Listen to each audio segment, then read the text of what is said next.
Hi అండి. Welcome back to మన ఆంధ్ర వంటకాలు. ఈ ఛానల్‌ని ఆదరిస్తున్న మీ అందరికీ చాలా చాలా ధన్యవాదాలండి. మనము ఈరోజు స్పైసీగా, టేస్టీగా ఉండే మంచి చికెన్ బిర్యానీ తయారు చేసుకుంటున్నామండి. సూపర్ అంటే సూపర్‌గా కుదురుతుంది. చాలా బాగా చేసుకోవచ్చండి. కొత్తగా ట్రై చేసే వాళ్ళకని చాలా సింపుల్‌గా తయారు చేసుకోవచ్చు. ఎంత టేస్టీగా ఉందంటే ఇలా తింటుంటే అలా అయిపోతుంటుంది. అంత టేస్టీగా ఉంటుందండి. మీరు గాని ట్రై చేయాలనుకుంటే వీడియో స్కిప్ చేయకుండా చూడండి. చాలా అంటే చాలా బాగుంటుంది వీడియో. ప్రాసెస్ చూసేద్దామా? ఇప్పుడైతే నేనిక్కడ కేజీన్నర చికెన్ తీసుకున్నానండి. అంటే మీరు ఎక్కువ క్వాంటిటీలో తీసుకోవాలంటే ఎక్కువైనా రుచికి సరిపడా సాల్ట్ వేసుకున్నాక ఒక హాఫ్ స్పూన్ కానీ పసుపు వేసుకోవాలి. ఇప్పుడు కారం వేసుకోవాలండి. మీరు ఎక్కువ కారం తింటే ఎక్కువ వేసుకోండి. ఇది స్పైసీగా ఉండాలి కాబట్టి బిర్యానీ కొంచెం ఎక్కువ క్వాంటిటీ వేసుకుంటే చాలా మంచిది. 2 స్పూన్ల అల్లం వెల్లుల్లి పేస్టు, చికెన్ మసాలా, ఇప్పుడు ఇంట్లో తయారు చేసుకున్న గరం మసాలా. చాలా అంటే చాలా బాగుంటుందండి బిర్యానీకైతే. ఇక్కడ 1.5 స్పూన్ నేను గరం మసాలా తీసుకున్నాను. ఇప్పుడు పెరుగు కావాలి కదా! ఇప్పుడు మంచి గట్టిగా ఉండే, మంచి టేస్ట్‌గా ఉండే పెరుగు తీసుకోవాలండి. ఒక 4, 5 స్పూన్లు లేదంటే ఒక కప్పు కట్ చేసుకున్న పచ్చిమిరపకాయలు, కట్ చేసుకున్న ఒక 2, 3 టమాటాలు, కట్ చేసుకున్న ఆనియన్స్ గాని వేసుకోవాలండి. కొంచెం కొత్తిమీర, ఒక నిమ్మ చెక్క గాని పిండుకొని ఇలా చేశారంటే చికెన్ బిర్యానీ కొత్తగా ట్రై చేసేవాళ్ళు గాని చేస్తే సూపర్‌గా కుదురుతుందండి. ఒక 3 స్పూన్ల ఆయిల్ గాని వేసి మంచిగా మసాలా మొత్తం చికెన్‌కి పట్టేంత వరకు మంచిగా కలపాలి. ఇలా ఒక 2 మినిట్స్ కలిపారంటే మనకు బిర్యానీకి టేస్ట్ రావాలంటే ఇలా కలపాలండి. ఎంత బాగుంటుందంటే అంత బాగుంటుంది టేస్ట్ అయితే. ఇలా మంచిగా ఒక 2 మినిట్స్ కలిపేసినాక చూడండి ఎంత బాగుందో కదా చికెను. ఇప్పుడు ఒక 2 మినిట్స్ మూత పెట్టేసి పక్కన పెట్టేసుకుందాము. చాలా సింపుల్‌గా తయారు చేసుకోవచ్చండి. ఇక్కడ నేను బాస్మతి తీసుకున్నాను బియ్యం. ఇది బిర్యానీ బియ్యం అండి. 1కి 2 సార్లు కడిగేసి పక్కన పెట్టుకోవాలి. ఇప్పుడు స్టవ్ ఆన్ చేసి బౌల్ పెట్టుకోవాలి. మనకు చికెను ఆల్రెడీ నేను ఒక హాఫ్ అన్ అవర్ పక్కన పెట్టేశాను. ఇప్పుడు బిర్యానీ బౌల్ తీసుకొని 2 గరిటెల నూనె వేసుకోవాలి. కావాలంటే మీరు నెయ్యి గాని వేసుకోవచ్చు. మసాలా దినుసులన్నీ వేసుకోవాలండి. స్పైసెస్ ఉంటాయి కదా! అవన్నీ వేసుకోవాలి. కొంచెం కరివేపాకు వేసుకొని కొంచెం అలా ఇలా ఫ్రై చేసుకున్నామంటే మనకు స్పైసెస్ అన్నీ మంచిగా ఫ్రై అయిపోతాయి. ఇప్పుడు 2 స్పూన్ల అల్లం వెల్లుల్లి పేస్ట్ వేసుకోవాలి. మంచిగా కొంచెం ఫ్రై చేసుకున్నాక కట్ చేసుకున్న పచ్చిమిరపకాయలు, కట్ చేసుకున్న ఆనియన్స్ వేసుకొని ఇంకొంచెం ఫ్రై చేసుకోవాలి. ఇక్కడే వస్తుందండి మీకు అసలైన టేస్ట్.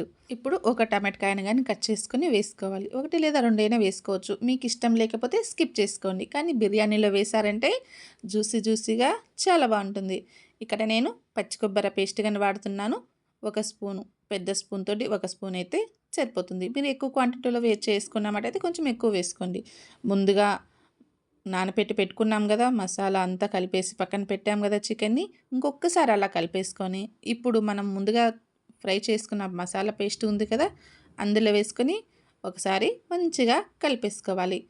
చికెన్ బిర్యానీ చాలా అంటే చాలా బాగుంటుందండి. ఈ ప్రాసెస్‌లో గాని చేశారంటే మళ్ళీ మళ్ళీ ఇదే ప్రాసెస్‌లో చేసుకుంటుంటారు. చాలా బాగుంటుంది. ఇలా ఒకసారి మొత్తం మసాలా కలుపుకోవాలి. అంతా చికెన్‌కి పట్టేంత వరకు ఇలా కలిపేసుకున్నాక ఒక 2 నిమిషాలు ఉడకనివ్వాలండి. చాలా బాగుంటుంది టేస్ట్ అయితే. ఇప్పుడు మనకు కారం సరిపోకపోతే కొంచెం యాడ్ చేసుకోవచ్చండి. నాకైతే సరిపోలేదు కాబట్టి నేను ఇంకొంచెం యాడ్ చేస్తున్నాను. కొంచెం పసుపు గాని వేసుకోవాలి. ఒక హాఫ్ స్పూన్ పసుపు అయితే సరిపోతుంది. రుచికి సరిపడా ఇంకొంచెం సాల్ట్ వేసుకొని, కొంచెం గరం మసాలా వేసుకొని, 2 స్పూన్ల ధనియాల పొడి గాని వేసుకొని ఇంకొకసారి కలిపేసుకోవాలి. ఇలా కలపడం వల్ల మనకు చికెన్‌కి ఉప్పు, కారం, ధనియాల పొడి అంతా మంచిగా పడుతుంది. చాలా బాగుంటుందండి. ఇలా చేశారంటే అస్సలు వదిలిపెట్టరు మీరైతే. ఎవరు ఇంటికి గెస్ట్‌లు వచ్చినా ఇలా చేసి పెట్టండి. మిమ్మల్ని అలాగే గుర్తుపెట్టేసుకుంటారు. ఇప్పుడు ఒక 2 మినిట్స్ మూత పెట్టేసుకొని ఉడకనిచ్చుకుందాము. ఇంకొక స్టవ్ మీద మనము బాస్మతి తోటి అన్నమైతే చేయాలి కదా! ఇప్పుడు ఒక పెద్ద గిన్నె పెట్టుకొని అందులో ఎసురుకు సరిపడా నీళ్ళు గాని వేసుకొని 2 స్పూన్ల నూనె వేసుకొని కొంచెం జీలకర్ర వేస్తాను నేనైతే. మీకు ఇష్టం లేకపోతే స్కిప్ చేసుకోవచ్చు. రు జస్ట్ అన్నం వరకు సరిపడా సాల్ట్ వేసుకుంటే చాలండి. కొంచెం పుదీనా వేసుకొని ఒక 2 మినిట్స్ మూత పెట్టేసుకోవాలి. నీళ్ళైతే మంచిగా మరగాలండి. ఈ టైంలో మనము ముందుగా కడిగి పెట్టుకున్న బాస్మతి బియ్యం ఉన్నాయి కదా, అది గాని వేసుకోవాలండి. ఇలా చేశారంటే మనకు అన్నం అనేది పొల్లు పొల్లుగా చాలా మంచిగా వస్తుంది. ఇలా ఒకసారి కలిపేసుకొని మూత పెట్టేసుకోవాలి. మూత పెట్టకపోయినా పర్లేదండి. ఇలా ఒకసారి చూసుకుంటూ ఉండాలి. మనకు అన్నం వదిలేసాము అంటే మెత్తగైపోతుంది. మనకు 70% ఉడికితే చాలు. ఈ టైంలో మనము స్టవ్ ఆపేసుకోవచ్చు. స్టవ్ ఆపేసి పక్కన పెట్టేసుకున్నాము. మనం ఇంకొక స్టవ్ మీద చికెన్ పెట్టుకున్నాం కదా, అది పెద్ద స్టవ్ మీద షిఫ్ట్ చేసుకోవాలి. షిఫ్ట్ చేసుకున్నాక కుక్ చేసి పెట్టుకున్న బాస్మతి రైస్ ఉంది కదా, స్టెయినర్ తీసుకొని స్టెయినర్ తోటి ఇలా మొత్తం అన్నమంతా చికెన్ మీద పెట్టేసుకోవాలి. నీళ్లు పడకూడదు. చికెన్ అయితే చాలా బాగా ఉడికిపోతుంది. మనకు అన్నం కానీ మంచి టేస్టీగా వస్తుందండి. ఇలా మొత్తం అన్నం అంతా పైన పెట్టేసుకోవాలి. రైస్ మొత్తం ఇలా గరిటెతోటి ఈక్వల్గా అడ్జస్ట్ చేసుకోవాలండి. ఇలా చేయటం వల్ల మనకు రైస్ అనేది మంచిగా కుక్ అవుతుంది. ఇక్కడ నేను సాఫ్రాన్ వాడుతున్నానండి. మీ దగ్గర లేకపోతే స్కిప్ చేసుకోవచ్చు. ఫుడ్ కలర్ అయినా వాడొచ్చండి. ఒక 3-4 స్పూన్స్ లెమన్ జ్యూస్ అండి. మనం ఎలాగో బిర్యానీలో లెమన్ జ్యూస్ వేస్తాం కాబట్టి నేను డైరెక్ట్గా ఇలాగే తీసుకుంటున్నాను. చూడండి, కలర్ చేంజ్ అయిపోయింది కదా, చాలా బాగా టేస్ట్గా ఉంటుంది. ఇలా ఇప్పుడు రైస్ మీద లెమన్ జ్యూస్ మొత్తం ఇలా వేసేసుకోవాలి. వేసుకున్నాక పైనుంచి కొంచెం పుదీనా కానీ వేసుకోవాలి. తర్వాత కాస్త కొత్తిమీర కానీ వేసుకొని ముందుగా ఫ్రై చేసి పెట్టుకున్న ఫ్రైడ్ ఆనియన్స్ ఉంటాయి కదా, అవి కానీ వేసుకొని పైనుంచి 2 స్పూన్ల నెయ్యి వేసుకొని అలా మూత పెట్టేసుకొని ఒక 15 మినిట్స్ కుక్ చేసుకున్నామంటే మంచి టేస్ట్ వస్తుందండి. చాలా అంటే చాలా బాగుంటుంది. ఒక 15 మినిట్స్ తర్వాత మళ్ళీ చూద్దాము. చూడండి, బిర్యానీ అయితే మనకు మంచిగా కుక్ అయిపోయింది కదా. ఇప్పుడు చూపిస్తాను చూడండి. మీకైతే ఇలా తీస్తుంటే రైస్ అనేది పొడి పొడిగా విడివిడిగా రావాలండి. అప్పుడు మనకు బిర్యానీ అనేది మంచిగా కుదిరిపోయినట్టే. ఇంకా ఇప్పుడు ప్లేట్లోకి తీసుకొని సర్వ్ చేసుకుందాము.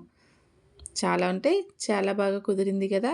మీరు కానీ ఇప్పుడే ట్రై చేయాలనుకుంటే ఇదే ప్రాసెస్లో ట్రై చేయండి. కొత్తగా ట్రై చేసేవాళ్ళు కానీ చాలా బాగా కుదురుతుంది. చూస్తుంటేనే నోరు ఊరిపోతుంది. చూడండి, పొల్లు పొల్లుగా ఎంత బాగా కుదిరిందో కదా. మీరు కానీ ఖచ్చితంగా ఇప్పుడే ట్రై చేయండి. ఇంత మంచి స్పైసీ చికెన్ బిర్యానీని ట్రై చేశాక ఖచ్చితంగా కామెంట్లో తెలపండి. లైక్ చేయండి, షేర్ చేయండి. ఇలాంటి మరిన్ని వంటకాల కోసం మన ఆంధ్ర వంటకాలను సబ్స్క్రైబ్ చేసుకోండి. Thank you for watching.